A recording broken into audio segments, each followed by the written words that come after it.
Hello everyone, and welcome back to my little studio. My name is Lily, and today I want to talk about second chances. Let's get into it.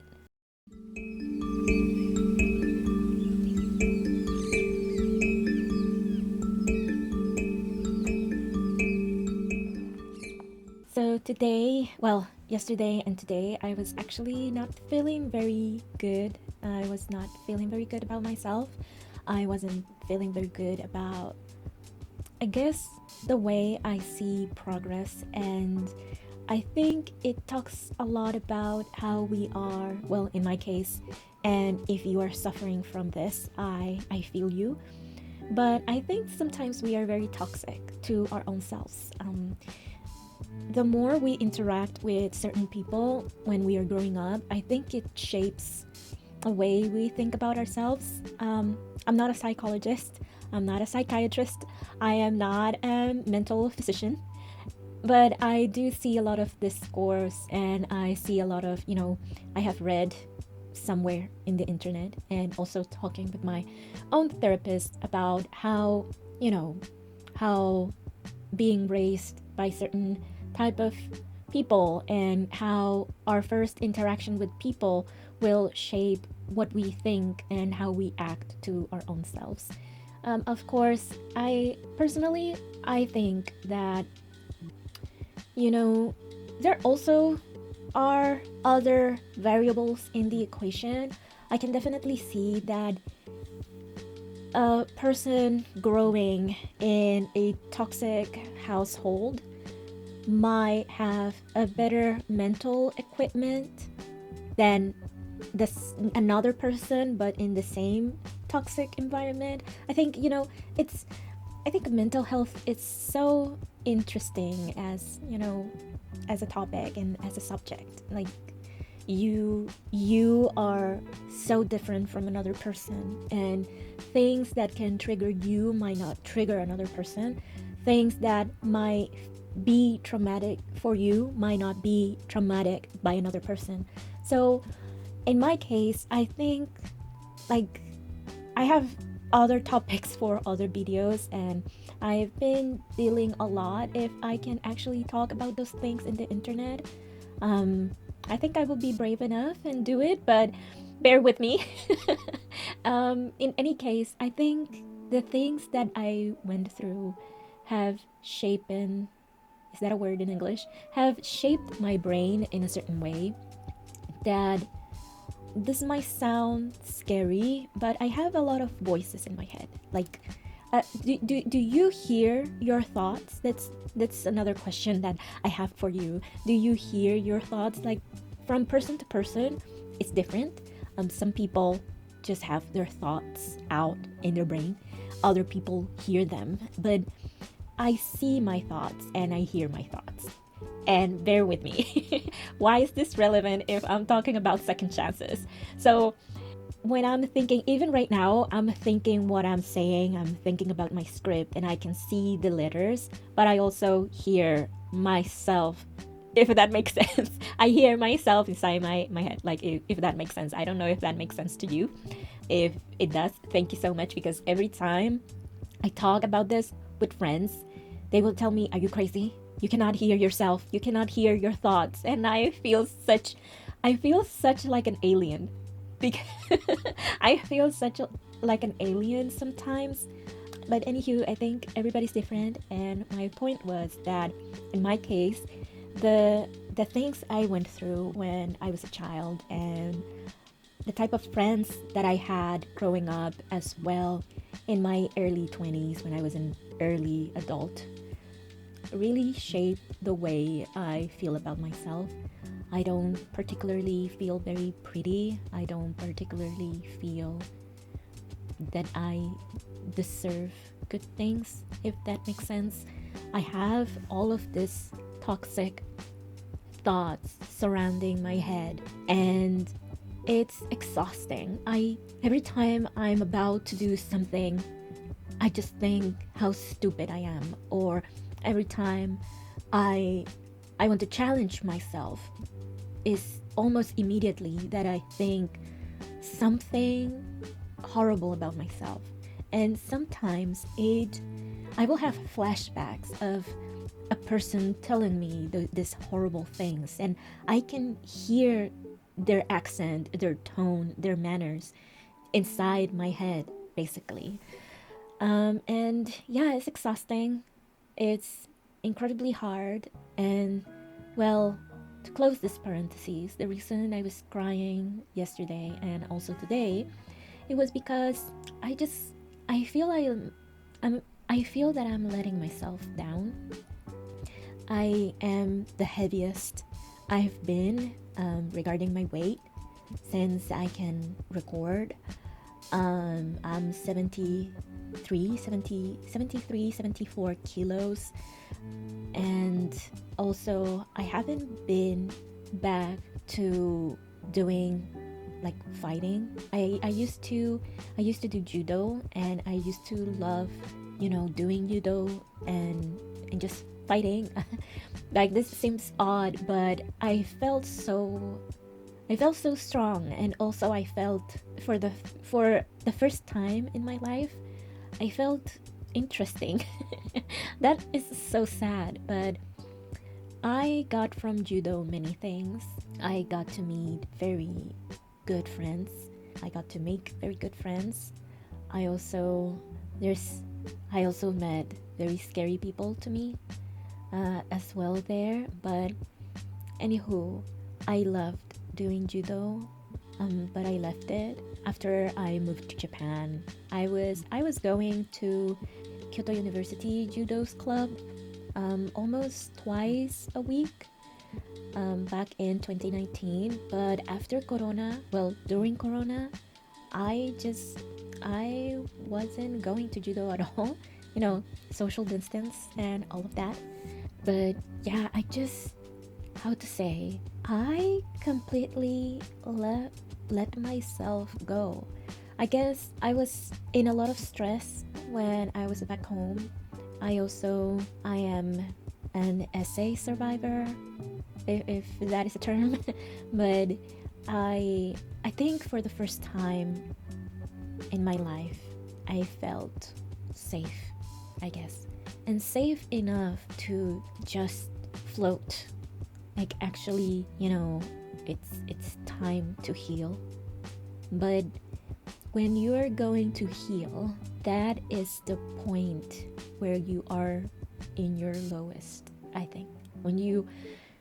This is, of course, just my experience. But once that I got settled down, and I was studying here in Japan, and I saw a way to earn a living and be here and live here, I had like an ecosystem, if you will say. I had my own world, and I also met new people. Of course, I miss my brothers, like my brotherhood. I miss my friends. I miss my I miss my good friends that I have back home. But anyway, I kind of, once I had a very comfortable place, I kind of like let myself go. I don't know why that happened or how did that happen. I guess when I was back home and I was in this survival mode constantly, it was very easy for me to just to be in autopilot. I guess I wasn't enjoying myself. I wasn't living, but at the same time, I guess I was high performing. But once I got to Japan, I started living here, and I felt safe. It was like a can of worms just opened. I stopped going to judo at all. I stopped moving at all. I remember that there was a month where I was just in bed and not moving. So that started to accumulate, of course, and that's when I started my mental health journey. I discovered that I was neurodivergent. I discovered a lot of things about myself, as well as just opening all of these little traumatic boxes. of course, I have come a long way with my mental health and with my mental health practice. But yesterday was tough. I gained, like, although I'm trying to lose weight, and I'm going to Pilates and I'm walking more than I used to. I was first, like a few months ago, maybe 3 months ago, I was in 70 kilos. And I weighed myself 3 days ago, and now I'm 74. It was between 73, 74. And I just hated myself, and I was so rude to myself. I was so harsh on myself, but I do understand it. Well, I don't understand it. I do want to do good. I do want to I want to lose this weight. I want to be healthier. I want to lose this 10 kilos that I've been trying to lose since forever. And I think that I'm doing everything that I can, but actually not. I'm eating very unhealthy, and when I prepare my whole foods and all of that, I overeat. I think this is something I didn't think about until yesterday, and it all started again with the relationship with food and my weight. I was bullied a lot about my weight. I think, Dominicans, I love my country, I love my peoples, but we are ruthless with words. It's not for everybody, if that makes sense. Let me just grab water because, like, I'm dying. So yes, I think we sometimes are very ruthless with our words, and I'm trying to be kinder. I'm trying to, how to say, not only to myself but to others. And my point across with this little story about Dominicans is that I was being bullied about my weight when I was around, I guess it was when I was 9. My dad was overfeeding me for some reason, but at the same time, like, he had this pet peeve with my mom, and that my mom was trying to make me and my sister skinny. So he was like, oh, I'm gonna make my daughters fat because my wife is not feeding our daughters or something like that. I don't know. So I guess food started to become very traumatic for me. I remember that my dad, he was just obsessed with me overeating. But then, let me just finish this story.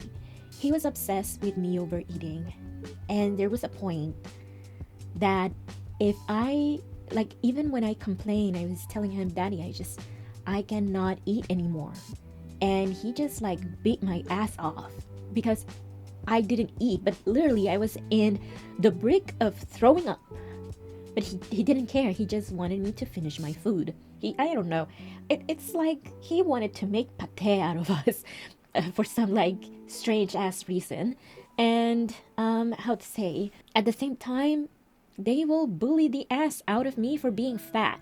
I was between 8 and 10 years old, and this golly ass people were giving me a hard time just because I was a chubby kid, but they were themselves making me chubby. That is so interesting to me. That is, like, I guess Dominican parents and I guess my parents, right? I didn't like that. I didn't like how my parents and my cousins made me feel at the time. And I developed a strange relationship with food to the point that I was throwing the food away or hiding it. I am, how to say, I was, I guess, the skinniest that I have ever been in my teenage years to my 20s, like early 20s, was 44 kilos, like around 100 pounds. Is that correct? I don't know. But I was between 98 pounds to 100 pounds, like 44 kilos, when I was in my early 20s. And it was because I ate either once a day or I ate once every 2 days. In judo, actually, my senpais And also other friends, they used to make fun of me. They used to make fun of me because I ate a lot. But what they didn't know, it was because I had this strange relationship with food where I ate once a day. And some people will say that that's very healthy, but I don't think it's very healthy to eat once every 2 days. Like, and sometimes I will exercise for 2 to 3 hours. When I was in judo, I will take judo at night after my 9 to 5, and I will go to judo, which was 2 hours. But if there was extra training, I will take another half an hour of that extra training. Sometimes I will also go to the kids session and then to the adults section. So I will be there like for a long ass time exercising, and then I wouldn't have anything to eat at dinner. And if anything, like sometimes my mom, she will make oatmeal for dinner and she will leave it, like she will make for her, for my dad, and for me. And sometimes if she did, I will have dinner. But oof, that I think that's why I was skinny. That's why I was skinny as hell. And when I started to eat 3 meals a day, that's when I started to be in a healthy weight. I started to gain, like I was in 52 and then 57, I think. The prettiest I have ever looked, like what I can see from my eyes, was when I was between 57 and 60. I really enjoyed myself. I was the happiest. I didn't have this chronic headache because I was actually eating. I was exercising and I was feeling great.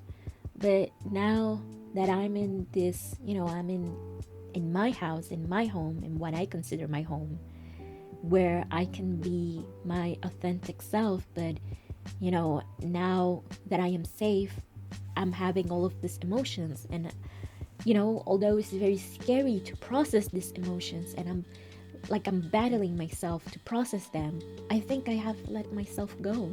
I think when we start to heal, there are these forces inside of us where there is a force that it almost wants to regain all of that time lost, and it wants to eat as much as it wants. It wants to spend money as much as it wants. It wants to just lust as much as it wants. It wants to devour the time that it thinks belongs to it. But if you're not careful, that can overpower you. And I think I felt for that overpowering. Of course, talking to my therapist, I am trying to be as kind as I can be, because again, how to say, we have, again, like as I said before, we have all of these other people who are mean to us. I don't think we ourselves need to be mean. Just accountable, of course. Like, be accountable to yourself. Like, how to say, like, stay accountable for yourself, to try and not let this being of hurt try to overpower you. I think that is the thing that I'm trying to battle the most, is this person who's inside of me, who is like trying to keep me in a toxic comfort. Because I guess, I don't think we cannot thrive if we don't have moments of comfort. But when moments of comfort become toxic, then you let yourself go. And yeah, yesterday and today I was just crying a lot because I just don't seem to, just lose this weight. And I don't want to go back to having this toxic relationship with food. I do want to stay healthy, but I was just remembering how I actually was so skinny. And I was thinking, maybe if I do it, maybe if I just need to not eat at all. And I just think that's not the way to go. And also, I just want to give myself a second chance. I think you also deserve a second chance if you are battling with certain things regarding accountability or you are in your own health journey. I think we all deserve a second chance of trying to stay as healthy as we can be. And I am giving myself this second chance to see if I can lose this 10 kilos, and I started to walk more to hit my 10,000 steps. I'm starting small because the thing is, I have a problem. I have this brain that says like, no, let's do 100%. We need to do 100%. We need to go to 20,000 steps. But like when I do that 100%, then the next day I'm done. I can't. But I do want to give myself a second chance, and I want to try small at first, and then another thing that I want to try again. Although it's, I feel very, I feel very sad because I don't know why. Well, I have an idea why, but I don't know why I just left the judo. I loved it so much, but anywho, I want to give myself a second chance with that too, and I want to try with Brazilian Jiu-Jitsu. There is a dojo near my where I live now, and they have a trial, and I want to try it out, and shout out to one of my friends. I don't know if you are seeing this, but thank you so much for speaking to me today and for telling me that it's not a sprint, it's a marathon. You are absolutely correct, and I hope that by giving myself this second chance, I can, start my own little marathon, and I want to enjoy it as much as I can. I want to document it as much as I can. Of course, staying fun. I don't think everything needs to be content, but I do want to record my progress, and I do want to, I want to make myself accountable, of course, and I don't want that, the negative Nancy I have in my little brain. I call it Steve, by the way. It's not a negative Nancy, it's a negative Steve. I don't want to lose to it. I think when we lose ourselves to that negative space, that's where tragedies happen, and we start to bully ourselves out. Okay, so this is today's video. I hope you liked it, and I hope you are giving yourself a second chance, and that you know that it's totally okay to start again. It's totally okay to start from zero again. It's totally okay to give yourself space to rethink and to re-strategize. And if you are feeling down in any way, I feel you, I understand you, and I wish I could give you a hug. Anywho, did you like this video? I hope you like it, or if you didn't, just tell me all about it in the comments. Remember to subscribe if you liked it. And I hope to see you soon. Take care. Bye bye.